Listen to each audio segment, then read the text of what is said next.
Ils la virent avec surprise, et ils convinrent tout d'une voix qu'on ne pouvait la mettre d'abord à moindre prix que celui de 4000 pièces d'or. Ils sortirent de la chambre, et Hagi Hassan, qui sortit avec eux après avoir fermé la porte, cria à haute voix sans s'en éloigner. « À 4000 pièces d'or, l'esclave persienne !» Aucun des marchands n'avait encore parlé, et ils se consultaient eux-mêmes sur l'enchère qu'ils y devaient mettre, lorsque le vizir Saouy apparut. Comme il aperçut Noureddin dans la place. Apparemment, dit-il en lui-même, que Noureddin fait encore de l'argent de quelques meubles, car il savait qu'il avait vendu, et qu'il est venu acheter une esclave. Il s'avance, et Hagi Hassan cria une seconde fois. « À 4000 pièces d'or, l'esclave persienne !» Ce haut prix fit juger à Saouy que l'esclave devait être d'une beauté toute particulière, et aussitôt il eut une forte envie de la voir.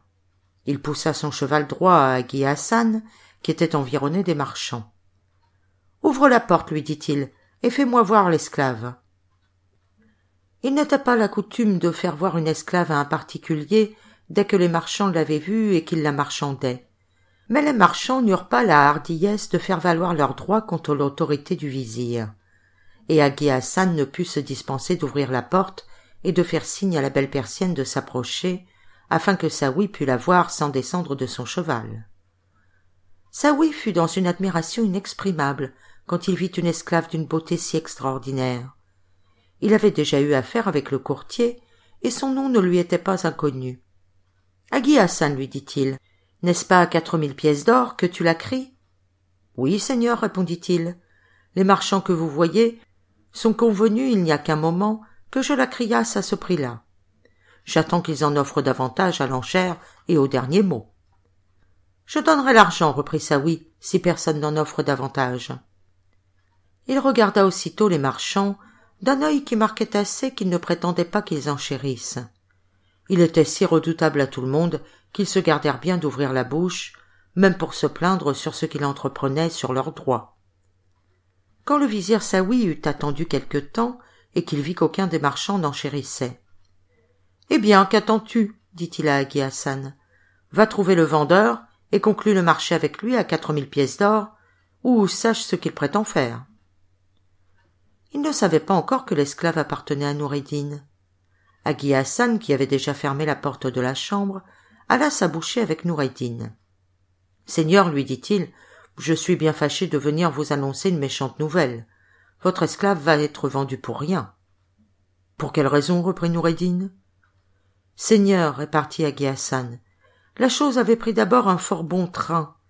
Dès que les marchands eurent vu votre esclave, ils me chargèrent, sans faire de façon, de la crier à 4000 pièces d'or. Je l'ai criée à ce prix-là, et aussitôt le vizir Saouy est venu, et sa présence a fermé la bouche aux marchands que je voyais disposés à la faire monter au moins au même prix qu'elle coûta à feu vizir votre père.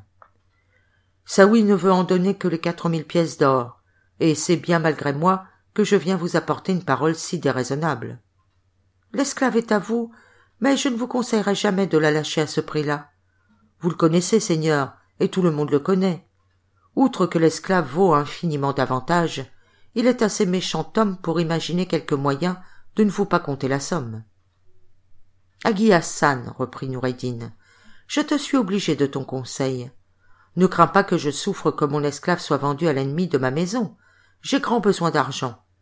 Mais j'aimerais mieux mourir dans la pauvreté que de permettre qu'elle lui soit livrée. Je te demande une seule chose. Comme tu sais tous les usages et tous les détours, dis-moi seulement ce que je dois faire pour l'en empêcher. »« Seigneur, répondit Hagi Hassan, rien n'est plus aisé. Faites semblant de vous être mis en colère contre votre esclave, d'avoir juré que vous la mèneriez au marché, mais que vous n'avez pas entendu la vendre et que ce que vous en avez fait n'a été que pour vous acquitter de votre serment. Cela satisfera tout le monde, et Saouy n'aura rien à vous dire. Venez donc, et dans le moment que je la présenterai à Saouy, comme si c'était de votre consentement et que le marché fût arrêté, prenez-la en lui donnant quelques coups et ramenez-la chez vous. »« Je te remercie, lui dit Noureddin. Tu verras que je suivrai ton conseil. » Hagi Hassan retourna à la chambre. Il l'ouvrit et entra. Et après avoir averti la belle persienne en 2 mots de ne pas s'alarmer de ce qui allait arriver, Il la prit par le bras et la mena au vizir Saouy, qui était toujours devant la porte. « Seigneur, dit-il en la lui présentant, voilà l'esclave, elle est à vous, prenez-la. » Hagi Hassan n'avait pas achevé ces paroles que Noureddin s'était saisi de la belle persienne. Il l'attira à lui en lui donnant un soufflet. « Venez ça, impertinente, lui dit-il assez haut pour être entendu de tout le monde, et revenez chez moi. Votre méchante humeur m'avait bien obligé de faire serment de vous amener au marché, mais non pas de vous vendre. J'ai encore besoin de vous, et je serai à temps d'en venir à cette extrémité quand il ne me restera plus autre chose. » Le vizir Saouy fut dans une grande colère de cette action de Noureddin. « Misérable débauché, s'écria-t-il, veux-tu me faire accroire qu'il te reste autre chose à vendre que ton esclave ?» Il poussa son cheval en même temps droit à lui pour lui enlever la belle persienne. Noureddin, piqué au vif de l'affront que le vizir lui faisait, ne fit que lâcher la belle persienne et lui dire de l'attendre. Et en se jetant à la bride du cheval, il le fit reculer 3 ou 4 pas en arrière. « Méchant barbon, dit-il alors au vizir, je te ravirais l'âme sur l'heure si je n'étais retenu par la considération de tout le monde que voilà. » Comme le vizir Saouy n'était aimé de personne, et qu'au contraire il était haï de tout le monde, il n'y en avait pas un de tous ceux qui étaient présents qui n'eût été ravi que Noureddin l'eût un peu mortifié. Ils lui témoignèrent par signes et lui firent comprendre qu'il pouvait se venger comme il lui plairait, et que personne ne se mêlerait de leur querelle. Saouy voulut faire un effort pour obliger Noureddin de lâcher la bride de son cheval. Mais Noureddin, qui était un jeune homme fort et puissant, enhardi par la bienveillance des assistants, le tira à bas du cheval au milieu du ruisseau, lui donna 1000 coups et lui mit la tête en sang contre le pavé. 10 esclaves qui accompagnaient Saouy voulurent tirer le sabre et se jeter sur Noureddin, mais les marchands se mirent au devant et les en empêchèrent. « Que prétendez-vous faire ?» leur dirent-ils. « Ne voyez-vous pas que si l'un est vizir, l'autre est fils de vizir ? Laissez-les vider leurs différends entre eux. Peut-être se raccommoderont-ils un de ces jours. Et si vous aviez tué Noureddin, croyez-vous que votre maître, tout-puissant qu'il est, pût vous garantir de la justice ?» Noureddin se lassa enfin de battre le vizir Saouy. Il le laissa au milieu du ruisseau, reprit la belle persienne et retourna chez lui au milieu des acclamations du peuple qui le louait de l'action qu'il venait de faire. Saouy, meurtri de coups, se releva, à l'aide de ses gens, avec bien de la peine, et il eut la dernière mortification de se voir tout gâté de fange et de sang. Il s'appuya sur les épaules de 2 de ses esclaves, et dans cet état, il alla droit au palais à la vue de tout le monde, avec une confusion d'autant plus grande que personne ne le plaignait. Quand il fut sous l'appartement du roi, il se mit à crier et à implorer sa justice d'une manière pitoyable. Le roi le fit venir, et dès qu'il parut, il lui demanda qui l'avait maltraité et mis dans l'état où il était. « Sire, s'écria Saouy, il ne faut qu'être bien dans la faveur de votre majesté et avoir quelque part à ses sacrés conseils pour être traité de la manière indigne dont elle voit qu'on vient de me traiter. »« Laissons là ces discours, reprit le roi. Dites-moi seulement la chose comme elle est, et qui est l'offenseur. Je saurais bien le faire repentir s'il a tort. »« Sire, dit alors Saouy, en racontant la chose tout à son avantage, j'étais allé au marché des femmes esclaves pour acheter moi-même une cuisinière dont j'avais besoin. J'y suis arrivé, et j'ai trouvé qu'on y criait une esclave à 4000 pièces d'or. Je me suis fait amener l'esclave, et c'est la plus belle qu'on ait vue et qu'on puisse jamais voir. Je ne l'ai pas eue plutôt considérée avec une satisfaction extrême, que j'ai demandé à qui elle appartenait, et j'ai appris que Noureddin, fils du vieux vizir Khacan, voulait la vendre. Votre majesté se souvient, sire, d'avoir fait compter 10 000 pièces d'or à ce vizir il y a 2 ou 3 ans, et de l'avoir chargé de vous acheter une esclave pour cette somme. Il l'avait employée à acheter celle-ci, mais au lieu de l'amener à votre majesté, il ne vous en jugea pas digne et en fit présent à son fils. Depuis la mort du père, le fils a bu, mangé et dissipé tout ce qu'il avait, et il ne lui est resté que cette esclave qu'il s'était enfin résolu à vendre et que l'on vendait en effet en son nom. Je l'ai fait venir et sans lui parler de la prévarication, ou plutôt de la perfidie de son père envers votre majesté, Noureddin, lui ai-je dit le plus honnêtement du monde, les marchands, comme je l'apprends, ont mis d'abord votre esclave à 4000 pièces d'or. Je ne doute pas qu'à l'envie l'un de l'autre, ils ne la fassent monter à un prix beaucoup plus haut. Croyez-moi, donnez-la-moi pour les 4000 pièces d'or, et je vais l'acheter pour en faire un présent au roi, notre seigneur et maître, à qui j'en ferai bien votre cour. Cela vous vaudra infiniment plus que ce que les marchands pourraient vous en donner. » Au lieu de me répondre en me rendant honnêteté pour honnêteté, l'insolent m'a regardé fièrement. « Méchant vieillard, m'a-t-il dit, je donnerais mon esclave à un juif pour rien plutôt que de te la vendre. »« Mais, Noureddin, repris-je sans m'échauffer, quoique j'en eusse un grand sujet, vous ne considérez pas, quand vous parlez ainsi, que vous faites injure au roi, qui a fait votre père ce qu'il était, aussi bien qu'il m'a fait ce que je suis. Cette remontrance qui devait l'adoucir n'a fait que l'irriter davantage. Il s'est jeté aussitôt sur moi comme un furieux, sans aucune considération pour mon âge, encore moins pour ma dignité, m'a jeté à bas de mon cheval, m'a frappé tout le temps qu'il lui a plu, et m'a mis en l'état où votre majesté me voit. Je la supplie de considérer que c'est pour ses intérêts que je souffre un affront si signalé. » En achevant ces paroles, il baissa la tête et se tourna de côté pour laisser couler ses larmes en abondance. Le roi, abusé et animé contre Noureddin par ce discours plein d'artifice, laissa paraître sur son visage des marques d'une grande colère. Il se tourna du côté de son capitaine des gardes qui était près de lui. « Prenez 4 hommes de ma garde, lui dit-il, et quand vous aurez mis la maison de Noureddin au pillage, et que vous aurez donné les ordres pour la raser, amenez-le-moi avec son esclave. » Le capitaine des gardes n'était pas encore hors de l'appartement du roi, qu'un huissier de la chambre qui entendit donner cet ordre avait déjà pris le devant. Il s'appelait Sangiar, et il avait été autrefois esclave du vizir Khacan, qui l'avait introduit dans la maison du roi, où il s'était avancé par degrés. Sangiar, plein de reconnaissance pour son ancien maître, et de zèle pour Noureddin qui l'avait vu naître, et qui connaissait depuis longtemps la haine de Saouy contre la maison de Khacan, n'avait pu entendre l'ordre sans frémir.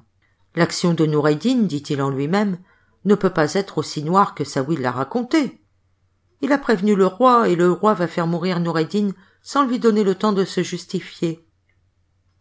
Il fit une diligence si grande qu'il arriva assez à temps pour l'avertir de ce qui venait de se passer chez le roi, et lui donna lieu de se sauver avec la belle persienne.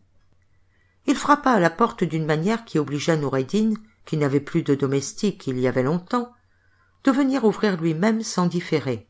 « Mon cher seigneur, lui dit Sangiar, il n'y a plus de sûreté pour vous à Balsora. Partez et sauvez-vous sans perdre un moment. »« Pourquoi cela ?» reprit Noureddin. « Qu'y a-t-il qui m'oblige si fort de partir ?»« Partez, vous dis-je, reprit Sangiar, et emmenez votre esclave avec vous. En 2 mots, Saouy vient de faire entendre au roi, de la manière qu'il a voulu, ce qui s'est passé entre vous et lui, et le capitaine des gardes vient après moi avec 40 soldats se saisir de vous et d'elle. Prenez ces 40 pièces d'or pour vous aider à chercher un asile. Je vous en donnerais davantage si j'en avais sur moi. Excusez-moi si je ne m'arrête pas davantage. Je vous laisse malgré moi pour votre bien et pour le mien, par l'intérêt que j'ai que le capitaine des gardes ne me voie pas. » Sangiar ne donna à Noureddin que le temps de le remercier et se retira. Noureddin alla avertir la belle persienne de la nécessité où ils étaient l'un et l'autre de s'éloigner dans le moment. Elle ne fit que mettre son voile, et ils sortirent de la maison. Ils eurent le bonheur non seulement de sortir de la ville sans que personne s'aperçût de leur évasion, mais même d'arriver à l'embouchure de l'Euphrate qui n'était pas éloignée, et de s'embarquer sur un bâtiment prêt à lever l'ancre. En effet, dans le temps qu'ils arrivèrent, le capitaine était sur le tillac au milieu des passagers. « Enfants, leur demandait-il, êtes-vous tous ici? Quelqu'un de vous a-t-il encore affaire, ou a-t-il oublié quelque chose à la ville ?» À quoi chacun répondit qu'ils y étaient tous, et qu'ils pouvaient faire voile quand il lui plairait. Noureddin ne fut pas plutôt embarqué qu'il demanda où le vaisseau allait, et il fut ravi d'apprendre qu'il allait à Bagdad. Le capitaine fit lever l'ancre, mit à la voile, et le vaisseau s'éloigna de Balsora avec un vent très favorable. Voici ce qui se passa à Balsora pendant que Noureddin échappait à la colère du roi avec la belle persienne. Le capitaine des gardes arriva à la maison de Noureddin et frappa à la porte. Comme il vit que personne n'ouvrit, il la fit enfoncer, et aussitôt ses soldats entrèrent en foule. Ils cherchèrent par tous les coins et recoins, et ils ne trouvèrent ni Noureddin ni son esclave. Le capitaine des gardes fit demander, et demanda lui-même aux voisins, s'ils ne les avaient pas vus. Quand ils les eussent vus, comme il n'y en a pas un qui n'aimât Noureddin, il n'y en avait pas un qui eût rien dit, qui pût lui faire tort. Pendant que l'on pillait et que l'on rasait la maison, il alla porter cette nouvelle au roi. « Qu'on les cherche en quelque endroit qu'ils puissent être, dit le roi. Je veux les avoir. » Le capitaine des gardes alla faire de nouvelles perquisitions, et le roi renvoya le vizir Saouy avec honneur. « Allez, dit-il, retournez chez vous, et ne vous mettez pas en peine du châtiment de Noureddin. Je vous vengerai moi-même de son insolence. » Afin de mettre tout en usage, le roi fit encore crier dans toute la ville par les crieurs publics qu'il donnerait 1000 pièces d'or à celui qui lui amènerait Noureddin et son esclave, et qu'il ferait punir sévèrement celui qui les aurait cachés. Mais quelque soin qu'il prit et quelque diligence qu'il fit faire, il ne lui fut pas possible d'en avoir aucune nouvelle, et le vizir Saouy n'eut que la consolation de voir que le roi avait pris son parti. Noureddin et la belle persienne, cependant, avançaient et faisaient leur route avec tout le bonheur possible. Ils abordèrent enfin à Bagdad, et dès que le capitaine, joyeux d'avoir achevé son voyage, eut aperçu la ville. « Enfants, s'écria-t-il en parlant aux passagers, réjouissez-vous, la voilà cette grande et merveilleuse ville, où il y a un concours général et perpétuel de tous les endroits du monde. Vous y trouverez une multitude de peuples innombrables, et vous n'y aurez pas le froid insupportable de l'hiver, ni les chaleurs excessives de l'été. Vous y jouirez d'un printemps qui dure toujours avec ses fleurs et avec les fruits délicieux de l'automne. » Quand le bâtiment eut mouillé un peu au-dessus de la ville, les passagers débarquèrent et se rendirent chacun où ils devaient loger. Noureddin donna 5 pièces d'or pour son passage et débarqua aussi avec la belle persienne. Mais il n'était jamais venu à Bagdad et il ne savait où aller prendre logement.